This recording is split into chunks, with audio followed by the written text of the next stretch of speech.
Esse é um vídeo de relatos retirado da internet, onde as pessoas contam as suas experiências negativas com a igreja CCB. Umas saíram da igreja, outras ainda permanecem lá. E se você é da CCB e tem experiências positivas para contar, ela mudou a sua vida de alguma maneira, conta aqui nos comentários. Ou se você passou por questões dolorosas assim como essas pessoas, você também pode comentar aqui. Esse vídeo não tem a intenção de atacar a fé nem a igreja de ninguém. Eu particularmente nunca frequentei a CCB, mas eu conheço pessoas maravilhosas que frequentam essa igreja há anos e são pessoas incríveis e idôneas. Mas aonde existe o ser humano sempre haverão problemas. E eu acredito que todas as pessoas merecem ser ouvidas, tanto aquelas que têm coisas boas a dizer, como aquelas que também tiveram problemas. A própria igreja já faz questão de expor tudo aquilo que de bom ela oferece, todos os testemunhos, todas as suas obras, mas ninguém gosta de falar muito sobre o outro lado, e eu acho que essas pessoas merecem ser ouvidas também. Essa é a Nádia Valadares, eu vou deixar o arroba dela aqui na descrição e eu quis começar por ela porque ela tem observações bem importantes e eu não digo que seja somente para essa igreja, é para todas as igrejas. Mas antes, não esqueça de curtir esse vídeo, né? De se inscrever no canal, eu sei que você assiste aí e esquece de curtir. Já aperta o sininho para não perder mais nenhuma notificação. Então vamos ouvir o que a Nádia tem a dizer. Por que a CCB está sendo tão atacada? Seria o cumprimento da profecia da perseguição que há de vir? Nem todo ataque é perseguição. O que a CCB está sofrendo é correção e reação a erros graves em relação à palavra de Deus. E isso deve ser recebido com humildade e oração. Eu já fiz alguns vídeos aqui falando se você é da CCB, está bem aí, esse vídeo não é para você. Mas hoje, diferente desses vídeos, eu te digo, se você é da CCB, esse vídeo é para você. E eu quero que você entenda de fato o que está acontecendo. E eu, apesar de não fazer mais parte da congregação, eu tenho meu lugar de fala, pois a CCB faz parte da minha história. Passei 30 anos da minha vida aí, então eu sei o que eu estou falando. E receba as minhas palavras em amor, eu quero de verdade te ajudar. Pois bem, tudo que está acontecendo hoje é de certa forma uma colheita do que foi plantado no passado. Hoje é comum muitos apontarem a CCB como uma seita. Quem tem mais de 15 anos de CCB sabe que nós que achávamos todas as outras denominações uma seita. Chamávamos irmãos de outras denominações de primos. E a descredibilização do ministério pastoral começava dos púlpitos e se disseminava entre a irmandade, onde geravam pessoas altamente preconceituosas ao ponto de nem querer ouvir alguém que tinha o título de pastor. Pois certamente ele era o quê? Ladrão e salteador. E eu estou sendo bem generosa a falar que isso é uma coisa assim de 15 anos atrás. Foram muitos anos pessoas sendo evangelizadas não pelo evangelho, mas por um discurso. Tipo, aqui Deus fala, aqui você vai ter a resposta para o que você precisa, aqui não tem dízimo, nosso único pastor é Cristo, a graça de Deus só está aqui, pois somos a única que seguimos a sã doutrina. Não podíamos visitar outra denominação evangélica, eu acredito que isso não mudou até hoje, mas enfim, cheguei a ouvir na minha adolescência que isso era uma apostasia, questionar a palavra pregada no púlpito, uma blasfêmia. Foram muitos ensinos errados e por muitos anos. Você pode dizer, mas a CCB nunca foi para a mídia falar nada dessas coisas. A CCB, de fato, nunca tinha ido para a mídia até a pandemia. Porém, coisas que são faladas publicamente em um púlpito, elas têm o mesmo peso. Com a chegada da tecnologia, a informação agora na palma da tua mão, os próprios membros começaram a ver os problemas da própria denominação da qual faziam parte. E eles mesmos começaram a jogar no telhado. E desde então a CCB está no meio dessa grande onda de ataques públicos. Mas a principal coisa que eu preciso falar para você que é da CCB, que urgentemente você precisa sair desse lugar de vítima. Você quer continuar aí? Glória a Deus, continue, fique, mas assuma a culpa, tenha humildade, peça perdão. Não seja como Abigail diante de Davi, que assumiu o erro do marido como se fosse o próprio erro dela. Estude a palavra buscando discernimento, comece a plantar novas coisas. Comece pela humildade, pois um grande problema da congregação é algo que vem de cima, que é a soberba. Um exemplo disso é que ao invés de fazer uma carta dizendo que erramos e agora vamos fazer o certo, não, eles ficam mandando ensinamentos como se nunca tivesse ensinado errado. Como se toda essa mentalidade errada que os membros têm foi por conta própria, porque isso nunca veio lá de cima. Essa cultura de dizer que lá é a graça já está há muitos anos. Mas agora vem com ensinamentos como se esse erro é apenas um daqueles casos isolados de pessoas que interpretam erroneamente assim. Sendo que até o próprio vício de linguagem, né, quando vão testemunhar, já revela a crença, né? Sempre vão testemunhar dizendo o quê? Agradeço a Deus por ter me chamado nesta graça santa. Qualquer um sabe que a graça santa referida ali é a própria instituição. Precisamos urgentemente, não só as pessoas da CCB, mas nós como cristãos de modo geral, precisamos aprender a diferenciar perseguição de correção. Ataques por erros doutrinários, abusos e tradições humanas não é perseguição, é correção. Todo cristão de fato vai ser perseguido, mas sempre vai ser por viver em santidade, por causa da sua fé, por causa do nome de Jesus e não porque faz parte de uma determinada denominação. A perseguição que há de vir vai ser para todo cristão independente, inclusive se ele é católico ou evangélico.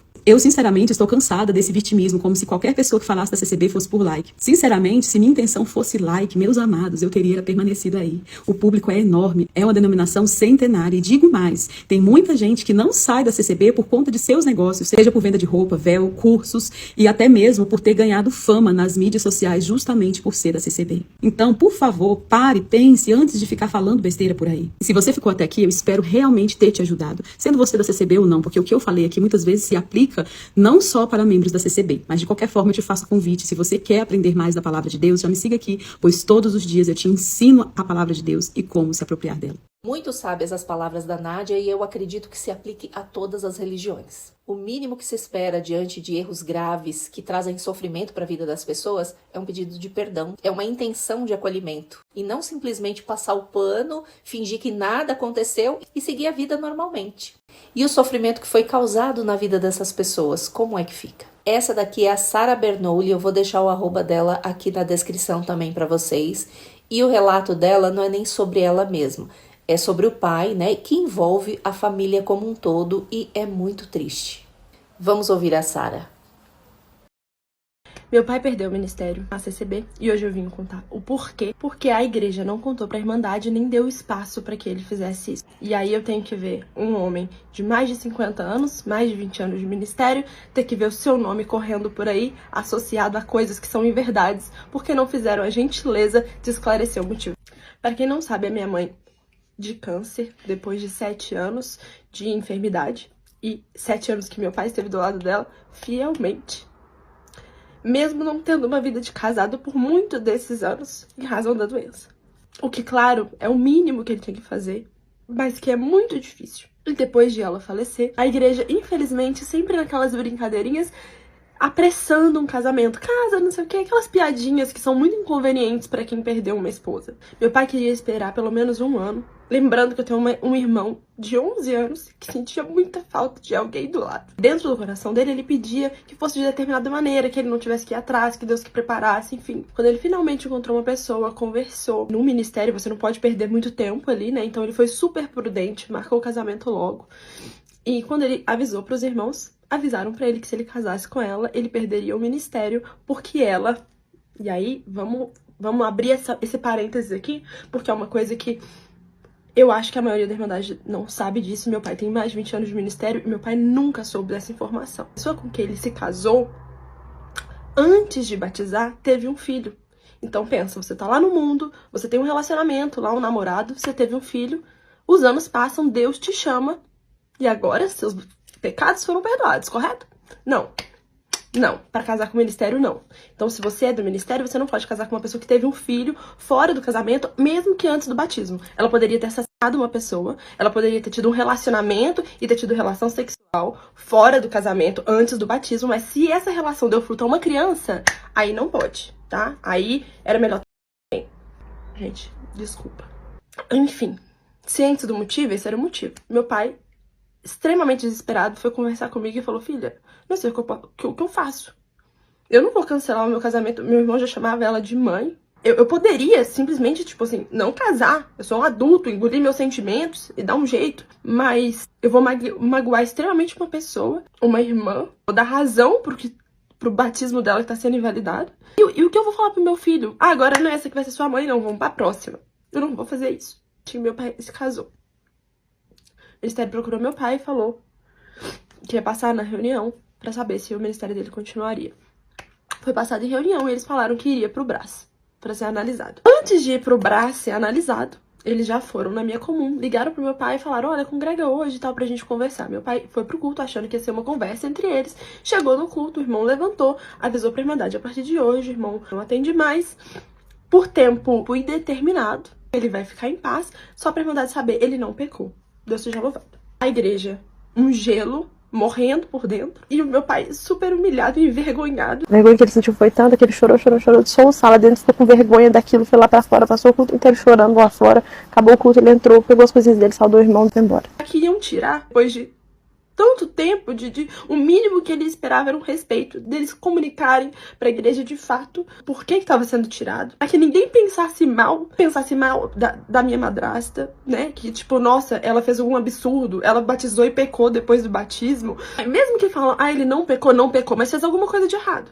Só que se as pessoas escutam, se as pessoas entendem a história, é completamente diferente. Ou seja, o que tá correndo por aí são 1000 outras conversas que não são a realidade. E eu vendo meu pai, depois de 20 anos se dedicando à obra, tendo perdido vários momentos com a família, porque foi isso. Meu pai é pedreiro, trabalhava de segunda a sexta, final de semana ele ficava o dia inteiro na casa dos outros, construindo casas para as pessoas da igreja, incansavelmente, sem nunca reclamar. Vários momentos da minha vida junto com meu pai eu perdi em função de trabalhar pra igreja. E na nossa igreja não existe dízimo, ok? Totalmente gratuito e de coração. E eu perdi esses momentos durante 20 anos com meu pai pra chegar e fazer da forma que foi feito. Isso aqui não é pra desrespeitar a igreja, pelo contrário. Ninguém vai sair da igreja, todo mundo continuar lá, porque a gente sabe que nome de igreja é só uma placa. Mas esse vídeo é para que as pessoas ao redor do meu pai saibam o real motivo que isso aconteceu. Porque a minha comum sabe, foi todo mundo lá na casa do meu pai para chorar com ele, para orar com ele. Mas os bairros ao redor correm conversas que vocês não imaginam. Então, esse vídeo é para diminuir um pouco o caos que fizeram quando não foram claros com a Irmandade. E é um vídeo sem total conhecimento do meu pai. Meu pai não sabe o que eu tô fazendo nesse vídeo, provavelmente ele nem apoia. E se você estiver perto do meu pai, eu nem conte pra ele. Porque é muito sofrimento isso. Eu nunca soube que essa regra existia. Recentemente, tipo, semana passada, soube que passaram isso em reunião. Eu acho que até por causa disso. Meu pai com 20 anos de ministério nunca soube. Meu pai foi apresentado por essa irmã por um irmão do ministério, que também, obviamente, não sabia. Momento nenhum foi explicado pro meu pai por quê. Tipo assim, meu pai não sabe o motivo, gente, que existe essa regra. Não falaram pra ele, olha, essa regra existe por causa disso, disso e disso. Aqui na Bíblia tá escrito assim, assim, assim. Não, o mínimo era ele ser informado disso, certo? E o mínimo era ele ser informado disso nos 20 anos de ministério dele, ou pelo menos quando ele perdesse a esposa e o ministério ficasse lá a casar, deixar ciente, né, o limite. Só que mesmo que deixasse ciente, não é uma regra que eu concordo, não tem que concordar, só tem que aceitar, mas o mínimo que eu poderia esperar era um respeito na hora de sentá-lo, de falar pra ele, olha, hoje vai ser assim, pra ele ir preparado psicologicamente, pra ele poder subir e falar, ou que ele não subisse e falasse, mas que eles fossem claros com a Irmandade, pra que não rodassem calúnias sobre o nome de alguém que honrou a igreja por tanto tempo. Então, gente, esse vídeo aqui não é pra nada, não é pra denegrir uma igreja, denegrir uma pessoa, não é pra nada disso. Esse vídeo aqui é pra levantar a honra do meu pai, pra que as pessoas que por onde as conversas estão rodando saibam exatamente o que aconteceu e não fiquem difamando um homem que não merece. Então, sim, eles não sentaram ele depois da resposta final do Brás. A gente nem sabe se vai passar no Brás mesmo, se isso vai ficar arquivado na papelada. E o objetivo nem é ter o ministério de volta. Claro que pra ele deve estar doendo muito, porque ele ama o que ele faz. Ama. Mas, muito mais do que ministério, a gente pode servir a Deus do nosso banco com muito prazer. Pior do que isso é a sua honra, que se esvai assim, ó, depois de anos de construção. É muito doloroso, gente, porque quem conhece meu pai, tipo assim, eu tô zero preocupado com a Irmandade ali em volta dele, porque todo mundo ali tá machucado, arrasado, acabado. Todo mundo conhece meu pai, mas, sabe, as igrejas em volta, a conversa não chega lá. Então esse vídeo é por isso. Agora, pra finalizar, fica um desabafo. Eu sou super a favor do projeto Resgate, mas é muito triste você ver que estão tentando resgatar pessoas de fora, que é o mínimo, mas estão jogando as pessoas de dentro pra fora. Porque, sinceramente, se eu fosse a minha madrasta, se coloca no lugar da minha madrasta. Por que eu continuaria numa igreja que não reconhece o meu batismo? Se eu era do mundo e eu tive um filho no mundo, eu batizei e meu batismo não vale nada? Mas você acha que ela vai mudar? Não. Porque ela é humilde demais pra fazer isso. Eu já fui completamente religiosa, sabe? Apaixonada pela CCB. Até hoje, eu amo muito a CCB. Só não sou mais uma pessoa religiosa, mas assim, eu visto a camisa, sabe? Com prazer. Vestia. E isso foi meu pai que colocou dentro de mim. Eu me batizei aos 9 anos, gente. Apaixonadíssima pela graça e por aquela igreja. Desde os 9 anos eu já sabia, eu já sentia tudo por causa do que ele me ensinou. Sabe? Você vê uma pessoa ser tratada assim depois de tudo que ela te te ensinou sobre aquele lugar. Totalmente certa de que eu tava no melhor lugar pra se servir a Deus, sabe? Com essa convicção dentro do coração que meu pai colocou em mim. E você descobrir que as coisas que você aprendeu não são exatamente como elas são. Meu pai tá 10 anos mais velho, de cansaço, de tudo que ele fez pelo outro, de ir na casa das pessoas qualquer horário de madrugada, de organizar o velório de todo mundo da igreja, de tanto, sabe? De tanto que ele fez. Eu sinto muito por ele. Mas graças a Deus, junto com esse amor pela igreja, ele também me ensinou que ser uma serva de Deus de verdade, independente da placa de igreja. Cara, porque se não fosse isso, eu tava dando um belo tchau. E que eu espero no coração que não chegue nenhum irmão do meu pai e fale assim: olha, pede pra sua filha tirar esse vídeo, porque eu não vou deixar ninguém manipular esse perfil aqui através do respeito que eu tenho pelo meu pai. Irmãos do ministério são sentados todos os dias, gente. Só que eles são sentados por atrocidades, na maioria das vezes. E quando não, de maneira mais respeitosa. O irmão sabe que o irmão tá indo naquele dia pra sentá-lo. É passado pra igreja o mínimo sobre aquele assunto. Eu não sei vocês, mas dessa história eu só saio mais livre de religiosidade, de placa de igreja, mais cristã, porque eu tô vendo que, tipo assim, realmente, meu relacionamento com Deus é muito forte pra gente passar por isso e continuar ali. Admirando ainda mais o meu pai e principalmente a minha madrasta. Que mulher! Aguentar tudo isso e continuar ali. E é o mínimo que uma filha poderia fazer por um pai que tá passando pelo que tá passando. Tem gente que sai da igreja e segue a vida normalmente, mas para outras significa perder amizades, ter conflitos familiares, muitas vezes carregar culpa, medo e até aquela sensação de estar abandonando uma parte de si mesma. Essa daqui é a Rebeca e ela explica o motivo pelo qual ela quis sair da CCB. Vamos tentar entender, né? Motivos que me fizeram sair da congregação cristã no Brasil, na qual eu frequentava desde quando eu era pequena. Bom, vou tentar aqui falar dos principais motivos, porque são muitos, mas um dos principais é a questão do principal para uma vida de um cristão, que é a falta do estudo bíblico. Lá não tem estudo bíblico, pelo menos não até agora, 2025. Saí de lá em 2023, mas eu cansei de escutar diversas vezes no culto a não recomendação de não estudar a palavra a fundo. Tanto é que, para pregar ali a palavra, a pessoa que está ali na frente, presidindo o culto, não é necessário ter passado por um curso de teologia, ou seja, isso abre margem para muitas heresias pregadas. Outra coisa principal foi que depois que comecei a ler a palavra, a estudar mais a fundo a Bíblia, foi que eu percebi que desde a minha infância a galera tinha um costume de falar o seguinte: eu nasci nessa graça santa. Tipo assim, aí você pergunta pra eles o seguinte: o que é a graça pra você? Eles vão falar, muitas pessoas já me falaram que a graça pra eles era a doutrina ou a congregação, ou seja, a igreja pra eles é a graça. Isso é uma coisa muito séria, porque a graça ela provém de Jesus Cristo. Gente, N fatores, assim.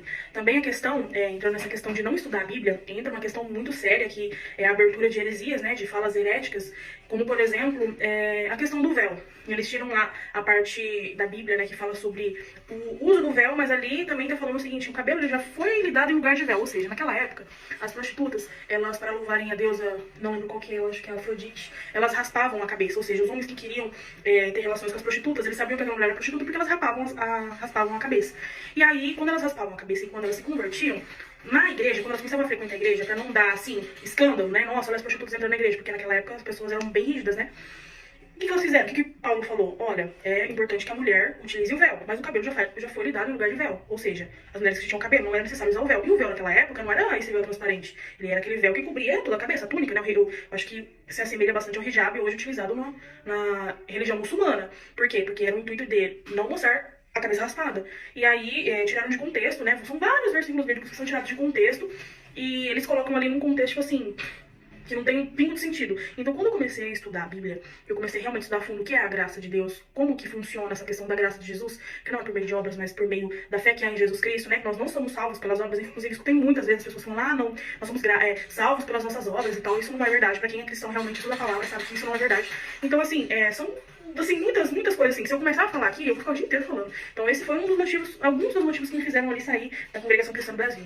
Eu acho que o templo que ela estava se referindo era o templo da deusa Diana, mas também não tenho certeza. Agora, essa questão do véu, eu até acho bonito, para falar a verdade. Eu não sei se é uma imposição, se precisa usar ou não, mas dos males é o menor, né? Agora, essa questão de quem está lá pregando não ter uma base teológica, não ter um estudo, não ter embasamento, Aí eu já acho um pouco complicado. Eu acho grave essa questão de não incentivar, não sei se eles proíbem o estudo da palavra, mas se o fundamento, a base do que eles pregam vem da Bíblia, por que que as pessoas não podem estudar? O real motivo seria para não contestar aquilo que é dito lá em cima? O relato dessa moça eu retirei do perfil Além da História. Eu não encontrei o arroba dela, se alguém souber, deixa aqui nos comentários, por favor, porque aí eu coloco nos créditos. Quem me contou? Eu vi líderes perseguindo quem lia a Bíblia. Vi líderes que só se sentavam em mesa de milionários. Vi líderes desprezando o pobre. Eu vi líder não olhando na minha cara. Eu vi normalizarem a lascívia. Eu vi normalizarem a embriaguez. E para mim tudo isso era caso isolado. É só um homem. Todo mundo tem defeito. Mas aí chegou um ponto que eu vi calarem um servo de Deus que só falava das Escrituras. Não pregar heresias e nem prometer riquezas mundanas. Eu vi muita coisa, ninguém me falou. Se você não tá vendo, eu tô. E me desculpem, mas eu não posso mais compactuar com isso. Infelizmente, o que ela disse aqui não é questão de uma igreja ou outra, não. A gente pode aplicar a muitas delas. O relato desse moço aqui também é bem triste. E o arroba dele é Sabiducho Reverso. Vamos ver o que ele diz. Então, pessoal, eu também já fui desprezado na CCB. A irmã já me olhou de rabo de olho.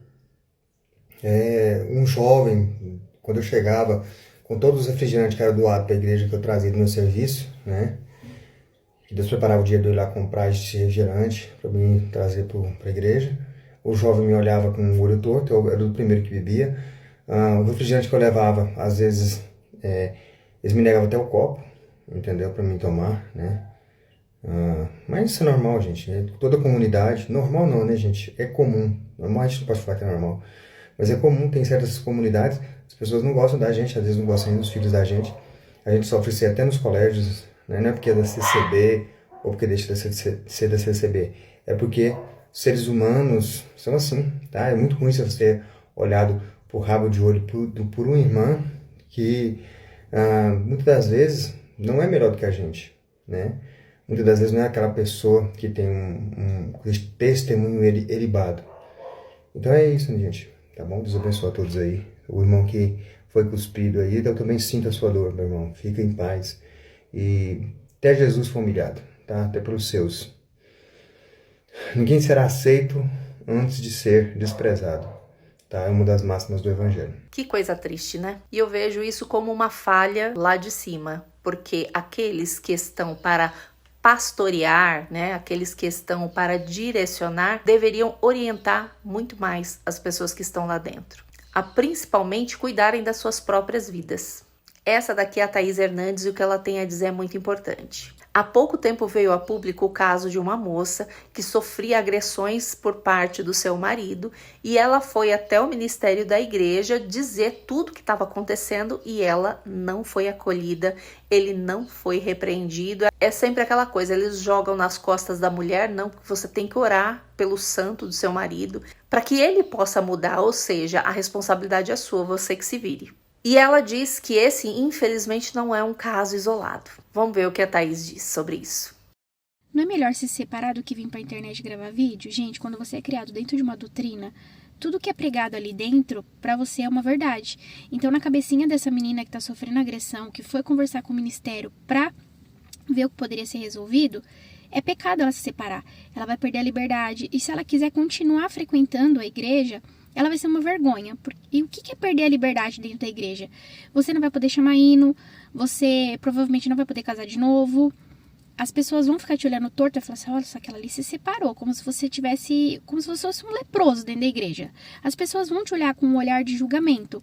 Se ela for organista dentro da igreja, ela não vai mais poder tocar, ou seja, ela só vai poder estar ali, ouvir a palavra e estar ali, e ser julgada por todos. Então, por isso que muitas irmãzinhas aguentam e não se separam por esse motivo. E por que eu tô falando isso com propriedade? Eu fui da congregação por muitos anos. Eu me batizei com 14 anos nas águas. E eu fui a primeira da minha família a ir pra congregação. Eu fui por livre e espontânea vontade. Porque na rua que eu morava, eram 10 casas particulares. E 8 ou 7 casas eram tudo da congregação. Então, todas as minhas amigas iam pra congregação. Quando chegava de noite, eu não tinha mais ninguém pra brincar. E aí eu falei... Falei assim, e aí toda hora chamava, eu decidi ir. Eu fui por livre e espontânea vontade. E depois de uns anos, a minha mãe foi e se batizou também. Então, por isso que eu estou falando com propriedade, que eu sei do que eu estou falando. Eu vivi dentro da igreja. E isso não é um caso isolado. Acontece muito, principalmente em cidades pequenas, em estados pequenos. Só que o mal da igreja é que agora temos acesso à internet. Antigamente, eu sou da época, gente, que era pecado ter TV dentro de casa. Você tem noção que se o irmão fosse orar dentro da sua casa, se tivesse uma TV, a TV era o diabo dentro da sua casa. Eu sou dessa época. Era pecado ir pro cinema. O jovenzinho não podia ir pro cinema. O jovem começa a namorar e já tem que casar logo para não pecar. Então eu sou dessa época. Eu sou da época que é pecado você ir pra praia e colocar um biquíni, ou se você for pra praia, você tem que estar de roupa. Se você for entrar na água, roupa normal. A irmã de saia, blusa, o irmão de calça e camiseta, regata não. E se por uma desventura você se afogasse e morresse, não tinha velório. Eu não sei hoje em dia, mas na época era desse jeito. Só que, quando veio a pandemia, eles foram pra internet. Eles abriram um canal no YouTube e eles foram pra internet, para não perder os fiéis. E aí a internet não era mais pecado. E aí ter TV em casa também não era mais pecado. Só para assistir o culto deles. A pandemia acabou e eles continuaram. Eles ainda têm o canal no YouTube, eles monetizam. Ai, que vamos tirar a monetização. Não tira. Eles têm isso como fonte de renda também e os cultos também são transmitidos. Então, assim, o caso da menina não é um caso à parte. Muitas irmãzinhas passam por isso, muitas, mas muitas mesmo passam por isso. E você vai na igreja e eles falam que é para você orar. Você não pode denunciar o seu agressor. Você tem que orar porque Deus vai fazer a obra. Deus vai fazer seu esposo parar de beber. Deus vai fazer seu esposo parar de te bater. Ai, mas ela já sabia que ele era assim, não sei o que. Gente, quantas pessoas fora da igreja já viveram um relacionamento abusivo? Já casou com uma pessoa que a pessoa já era assim e acabou sendo agredida? Não justifica. Ela é uma menina, sabe? Eu tenho muita dó. E aí separou ela da família. Eu vi meio que por cima a história. Eu só tô contando o que eu vivi dentro da igreja. E a igreja, ela é assim mesmo. Ela era assim. Antigamente ainda era pior. Eu sou da época que era pior. Você não via, era muito difícil você ver uma irmã de cabelo pintado, você ver uma irmã de brinco, você ver uma irmã que se depila. Eu sou dessa época que as irmãs não se depilavam, porque era pecado você tirar o pelo do corpo, você tirar as pontinhas do cabelo, você usar um brinco. Hoje em dia já tá mais moderno, você já vê as irmãs já se arrumando, tem irmã que grava vídeo na internet, que pinta cabelo, que pinta unha. Gente, eu sou da época que tudo isso era vaidade e pecado, e era dito dentro do culto que você não poderia fazer isso. Então eu sou dessa época. Quando você cria, ainda mais, eu não sei se é o caso da menina, se ela é de família já de muitas gerações dentro da igreja, mas se for, tudo que é dito ali, para ela é uma verdade. Então, para ela é uma vergonha se separar. Para ela, se ela se separar e ela quiser continuar indo para a igreja, porque ela gosta, porque ela se sente bem, ela vai se sentir julgada. E essa é a realidade de muitas irmãzinhas dentro dessa igreja. E não só dessa igreja, eu não vou falar nome porque eu não quero ser processada, mas de muitas outras igrejas. E eu falo com propriedade, porque eu fui da igreja por muitos anos mesmo. E eles fazem diferença se você tem um cargo, se você não tem, se você tem um poder aquisitivo maior ou se você não tem. Se você tem cargo, se você tem um poder aquisitivo maior e por algum motivo você para de ir, eles vêm atrás, eles fazem culto, eles fazem de tudo para fazer você voltar. Agora, se você é um pobrezinho fudido, eles estão nem aí. Dificilmente você vai receber uma visita, dificilmente o irmão vai vir na tua casa e falar assim, o que tá acontecendo? Tá precisando de uma oração? Tá precisando de... Não vai.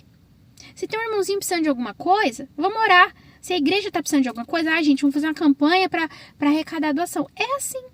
Ai, mas eles não pedem dízimo. Realmente, eles não pedem dízimo. Mas eles pedem a oferta. E você oferta com o que você tem no seu coração. Se você quiser dar R$1, você dá 10, você dá. E como que é a oferta? Você pode doar para a obra da caridade, que ajuda as pessoas, né? Faz a caridade. Você pode doar para manutenção da igreja, né? Porque é para manutenção, contas, enfim, que a igreja tem. Para viagem, porque os cooperadores viajam muito em missão. Então, assim, tem um envelope, pelo menos na minha época, tinha um envelopinho e você escolhia para o que você queria fazer a sua oferta. Não tem dízimo, mas eles pedem sim, toda a igreja pede. A diferença é só o modo de pedir. Que coisa triste deve ser você viver uma vida dentro de um ministério, dentro de uma igreja, achar que está segura lá dentro, que você pertence a um corpo, a uma família, e no momento que você mais precisa, eles simplesmente lavam as mãos e você que se vire. O mínimo que se espera de um ministério é que acolha os seus, né? E que faça prevalecer a justiça. E por fim, vamos ver o relato da Tatiele, ela fala sobre o fardo que ela tirou das costas dela. 3 coisas que você, né, como eu que fui criado dentro da CCB, passou a vida inteira ouvindo que o ex-CCBano descobre e fica chocado. O primeiro é que só a CCB é o caminho, só a CCB salva, que só a CCB é a graça, e que quem tá fora da CCB tá no mundão, né, no mundo da perdição, na porta larga. Todo CCBano fala isso, inclusive muitos falaram aqui dentro do meu vídeo. Cara, depois que você descobre que não é a CCB que é o caminho, que é Jesus, cara, isso sai um fardo das suas costas, sabe, uma pressão tão grande, porque você se sente amado, você fala, cara, Jesus me ama, mesmo sendo tão ignorante, mesmo tratando as outras pessoas tão mal, mesmo julgando quem tá fora da CCB pior do que eu, cara, você tira um fardo das suas costas. Depois, usos e costumes que, né, é doutrina de homens, porque na Bíblia não fala nada sobre isso, tá? Mesmo aqueles versos que eles usam muito, que é 1 Coríntios, cara, tá totalmente fora de contexto, né? Quando Paulo fala pra beleza feminina não estar nos adornos, nas tranças, engraçado, as irmãs da CCB não param de usar tranças, né? Mas sempre falam sobre os brincos, né? Pra não usar maquiagem, que é vaidade. Não tá em lugar nenhum escrito isso. Inclusive, eles usam um texto que é tirado do livro de Enoque, não tem nada a ver com o livro, com a Bíblia. A segunda coisa é a cultura de não questionar, né? Porque você começou a questionar alguma coisa, você é chamado de herege, você é chamado... dizem pra você que você tá com espírito, dizem pra você que você tá com rebeldia. Cara, é muita coisa. É uma cultura de não questionar pra você ficar preso a essas tradições humanas. E a terceira coisa, né, é a diferença entre a tradição e o evangelho. É você perceber que muita coisa é homem repetindo e você vai lá e faz, e você não questiona, porque não pode questionar, porque eles atribuem coisas que são humanas, eles atribuem ao Espírito Santo. E você automaticamente fica com medo de blasfemar contra o Espírito Santo, né? Porque você acredita que tudo que sai da boca dos homens é o Espírito Santo que falou. Quando na verdade não, muitos são tradições humanas, são coisas que eles repetem, ouvem de um para outro a vida inteira e ninguém vai lá questionar, porque como que você vai questionar o Espírito Santo? Então vira um ciclo vicioso de pessoas que não questionam, que não leem a Bíblia. Muitas, inclusive, têm medo do Apocalipse, têm medo de ler o Apocalipse, muitos têm medo de ler a Bíblia, porque veem Deus como um carrasco. Então, quando a gente se liberta disso, nossa, traz uma paz, você tira um fardo que tá nas suas costas, você anda até mais leve. E no final de tudo, talvez o mais importante que você precisa compreender é que a igreja que você frequenta, ela não define o seu valor, ela também não é a medida absoluta da sua conexão com Deus, porque a fé ela não mora exclusivamente em um prédio, em um rótulo de igreja, e muito menos em regras humanas, né? Muita gente permanece em determinados lugares, mas não porque sente paz ali, mas sim por medo. Medo de decepcionar a família, medo de perder vínculos, medo de estar errando, se sentindo culpado e medo de recomeçar. Nunca tenha medo de recomeçar. A verdade é que nenhum caminho espiritual saudável deve apagar quem você é, te diminuir. Independente da sua escolha de ficar, de sair, de mudar, que isso aconteça de uma forma consciente, respeitosa e em paz, principalmente com a sua verdade. E se esse vídeo te ajudou de alguma forma, não esqueça de curtir, de se inscrever no canal, de apertar o sininho para não perder mais nenhuma notificação e eu te vejo no próximo vídeo.